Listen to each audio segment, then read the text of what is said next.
Why I wasn't planning to leave the apartment that morning.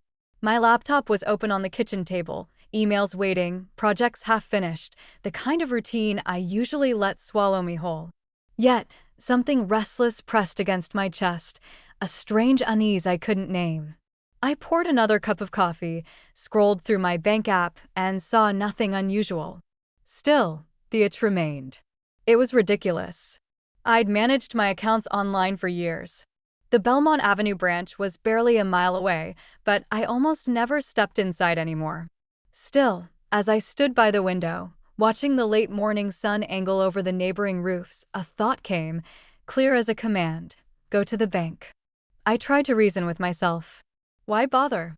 The bills were on autopay. My rent cleared, my freelance checks deposited directly. Nothing demanded my presence. Yet, the thought refused to let me go. By the third time I'd circled the apartment, pretending to tidy up, I sighed and grabbed my bag. The drive was short. The streets hummed with weekday quiet, a handful of cars at each light, a mother pushing a stroller, a man in a suit checking his watch. I turned into the branch parking lot, expecting the usual mid-morning bustle. Instead, it looked strangely bare, 2 cars at most. I cut the engine, sat for a moment, and told myself I was wasting time, but I still opened the door. Inside my bag, my fingers brushed the smooth edge of my debit card, the same one I'd used since college. I thought about the years I'd built a fragile independence, taking contract jobs, saving for my own place, pushing back whenever my parents insisted they knew better. Every step felt hard-won, and still, they managed to press shadows over my choices. I locked the apartment door in my mind as much as I had that morning in reality, wanting to believe I could shut out their influence whenever I wished. Yet now, as I stepped out of the car and smoothed the wrinkles in my blouse, I couldn't ignore the quiet certainty tightening in my stomach. I walked toward the glass entrance of the bank, unaware that the moment I crossed that threshold, the foundation of my life would begin to shift.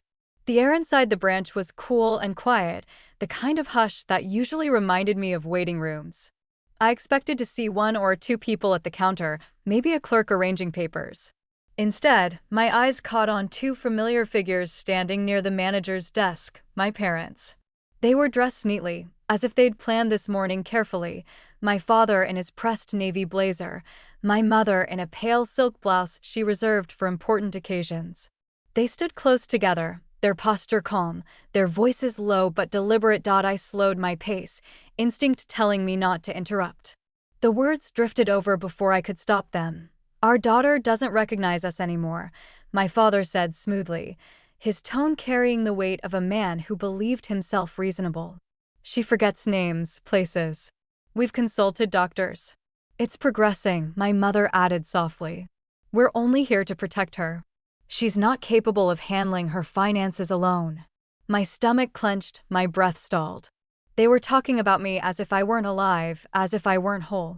The manager nodded along, flipping through a folder my father had handed him. From where I stood, hidden half behind a tall divider, I could see the edge of my own name printed on one of the pages, Callista Mercer. My life, reduced to a file, spoken about in the past tense by the 2 people who raised me. They looked so composed, so certain, like benevolent guardians doing the hard but necessary thing. Anyone else would have believed them. Perhaps I would have too, if I hadn't been standing right there, pulse racing, ears burning with each false word. I pressed my palm against the divider, grounding myself, because if I didn't, I might have believed their story myself. I stepped forward, each footfall echoing across the polished floor, carrying me out of the shadows and directly into the lie they had crafted. My footsteps carried farther than I expected, the sharp taps breaking the spell of their polished performance. My father's voice faltered mid-sentence, and my mother's hand froze on the edge of the desk. Both turned at once, their faces shifting from composure to something tighter, almost brittle. "Good morning," I said evenly, though my throat burned. The manager blinked at me, glancing between us, as if he had walked into a play halfway through and suddenly realized the actors were improvising. My father recovered first, forcing a small smile. "Callista, sweetheart, you weren't supposed to," I cut him off. "I wasn't supposed to what?" Hear you declare me incapable of managing my own life." My mother stepped forward, voice low and sweet, as though soothing a child. "Darling, you've been under stress. Sometimes you forget things." "We just wanted to make sure I forget nothing," I snapped, louder than I intended. The bank lobby felt too quiet, my words bouncing against the walls. I turned to the manager, meeting his startled eyes. "My name is Callista Mercer. I am not under medical care. I have not authorized guardianship, and I certainly recognize my own parents." His mouth opened, then closed slowly. He lifted the folder from the desk, holding it out toward me like a fragile offering. My fingers shook as I took it, but I didn't break eye contact with the people who raised me. My father's jaw clenched. "You don't understand. This is for your own protection." I let out a laugh, sharp and humorless. Protection? Or convenience? Silence swelled between us, so thick I could almost taste it. The manager excused himself quietly, retreating to another office, leaving the three of us standing in a triangle of truth none of us wanted. I held the folder to my chest, feeling the weight of it press into me like a verdict. Then, without another word, I turned toward the exit, each step heavier than the last, carrying the proof of their betrayal out into the daylight. I set the folder down on my kitchen table, the laminate surface suddenly feeling too small to contain it. For a long time, I just stared, my hands pressed flat against the wood as though bracing myself against a storm. Finally, I forced the cover open. Inside were neatly clipped documents, medical notes, statements, forms I had never signed. The first page claimed I suffered from progressive cognitive decline. Another bore signatures, not mine, authorizing guardianship to my parents. Each sheet carried the stamp of finality, as if my identity had already been stripped from me and catalogued for storage. My throat tightened as I read line after line, my name threaded through their lies. I remembered my father saying last winter, "You're always forgetting where you left things," after I misplaced my keys. I had laughed it off then, not realizing he was planting a seed. My mother's soft voice when I told her I was juggling too many projects. "You can't handle stress, Callista. You never could." At the time, it felt like pity. Now, it sounded like rehearsal. I flipped another page and saw the date of a supposed evaluation. That same week, I'd gone for a routine checkup, leaving the office with a clean bill of health, no decline, no warning.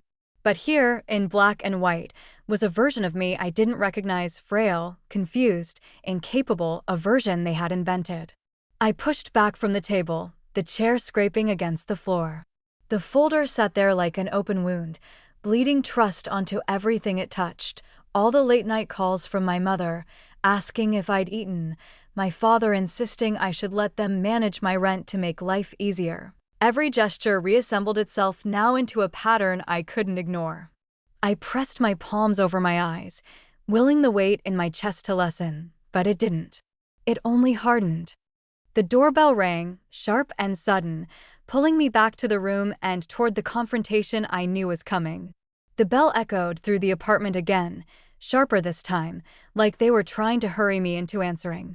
I opened the door, and there they were, standing side by side on my doormat, faces arranged in polite concern. My mother's eyes darted past me into the apartment, as though searching for the folder she already knew was inside. I stepped aside without a word.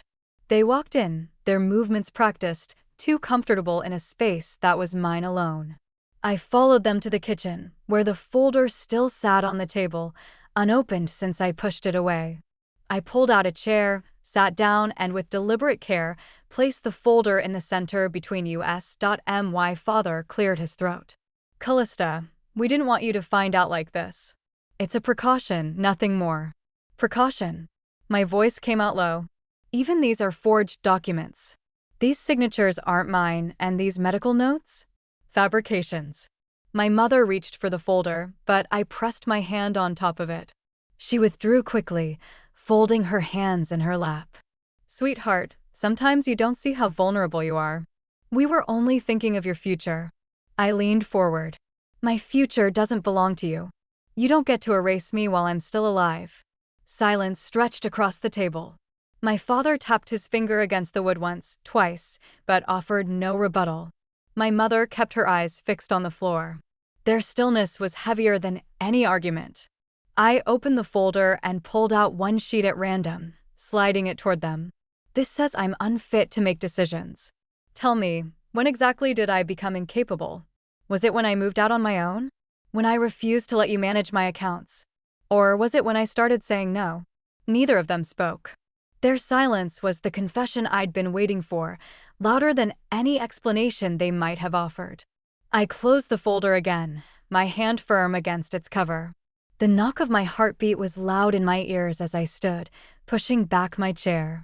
They had nothing left to say, but I knew the fight was only beginning. I didn't sit back down.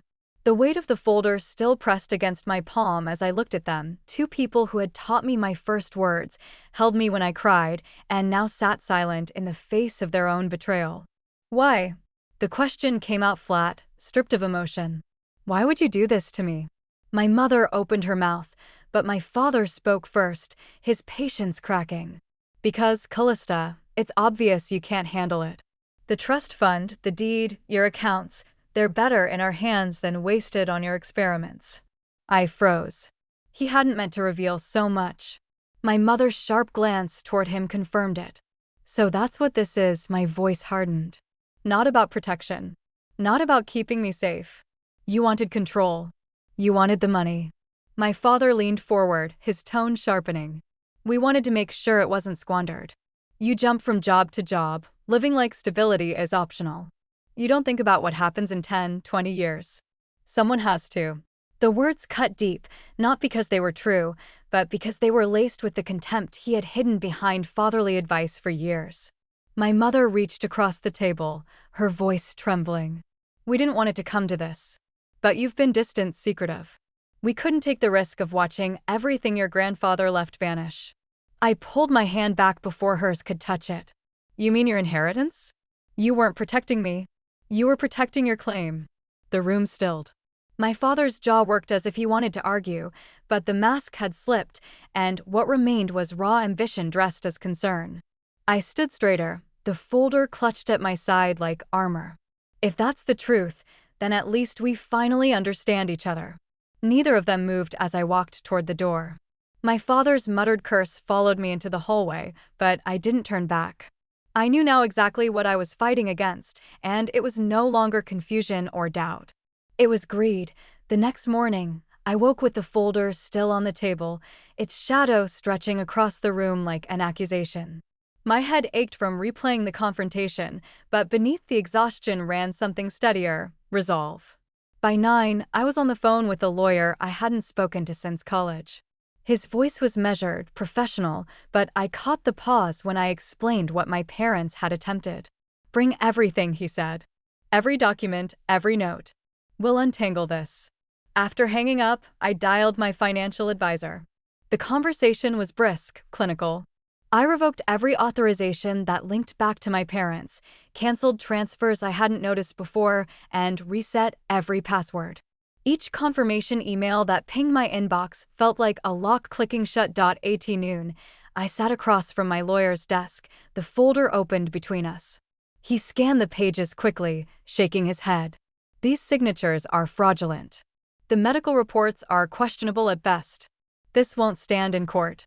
His certainty gave me air I hadn't realized I was missing. Then came the harder part. Do you want to update your will? He asked. I hesitated only a moment before nodding. Yes, full revision. And I want everything redirected. To whom? My cousin Maris. She's 12, too young to be part of this, too honest to understand betrayal. He wrote it down without comment. I imagined Maris's gap-toothed smile, the way she still hugged me fiercely when I visited, and felt something steady inside me. If my parents wanted to treat me as a burden, then I would ensure their grasp never reached her. By the time I left his office, the sun was dropping low, and my accounts, my will, and my future were no longer theirs to touch. What remained was the confrontation I knew was still waiting at home. When I walked into my apartment that evening, I found them waiting. My father stood near the window, arms crossed, while my mother sat stiffly at the table. The air was heavy, the kind that warned of a storm long before the clouds appeared. You've made a mess, my father said. His tone carried no hesitation this time, only irritation. freezing transfers, calling lawyers. Do you think this will end well for you? I set my bag down and met his stare. It ends better than the future you tried to write for me. His jaw tightened. We were protecting you. No, I said, pulling out a fresh set of documents my lawyer had handed me that afternoon. You were protecting your claim, and I know about the attempt to transfer my condo deed. You filed it last month. For the first time, my father faltered. My mother's hand flew to her mouth, but she didn't deny it. You forged signatures, falsified evaluations, and now you tried to steal my home. I laid the papers on the table with deliberate care. As of today, every guardianship claim is revoked, every authorization nullified. You will never touch another part of my life again. My father took a step toward me, voice low. You don't know what you're doing. I know exactly what I'm doing, I answered. I'm ending this. The silence that followed was colder than any argument. My mother finally whispered, Callista, we only wanted, I cut her off. You wanted control. And now it's gone. They didn't move as I gathered the papers and slid them back into my bag. Their stillness was almost eerie, like they were trying to imagine a version of me that would fold again. But that version no longer existed. I walked to the door, the sound of my keys sharp in the quiet, and knew the next time I faced them, it would not be on their terms. I had barely closed the door when the knock came, hard and insistent. I opened it to find my parents on the threshold, their polished calm stripped away. You're ungrateful, my father spat. Everything we've done for you, your schooling, the roof over your head, and this is how you repay us. My mother's voice wavered, though her words were sharp. You've always been reckless, Callista. We stepped in because you can't manage alone. You'll thank us one day. I steadied myself against the frame. No, you didn't step in. You stepped over boundaries, over trust, over me.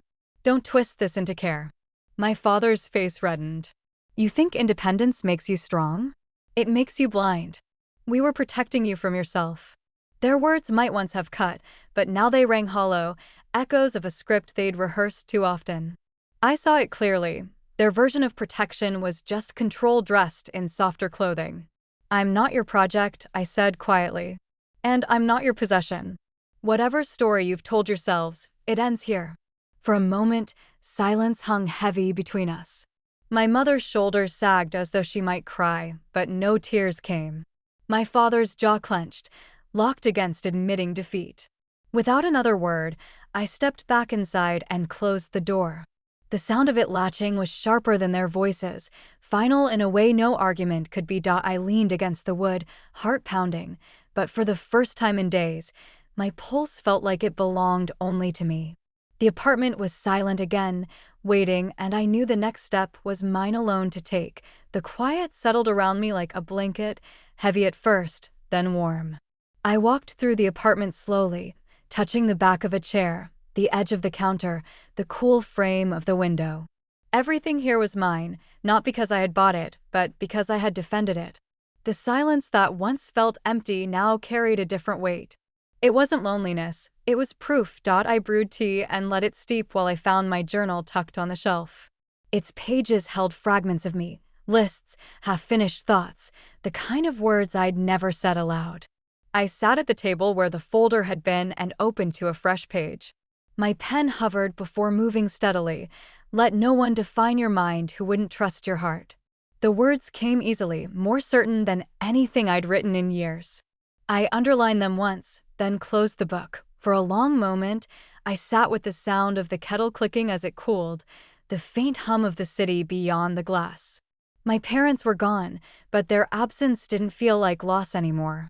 It felt like space I had reclaimed, space where I could finally breathe without their shadows crowding me. I sipped the tea, its heat grounding me, and leaned back in my chair. I had lost something irrevocable, yes, but what remained was mine alone. For the first time, I wasn't waiting for approval or permission. I wasn't defending my choices. I was simply living them. The night deepened outside, and I let it. Tomorrow would come with its own challenges, but tonight belonged to me, and me alone.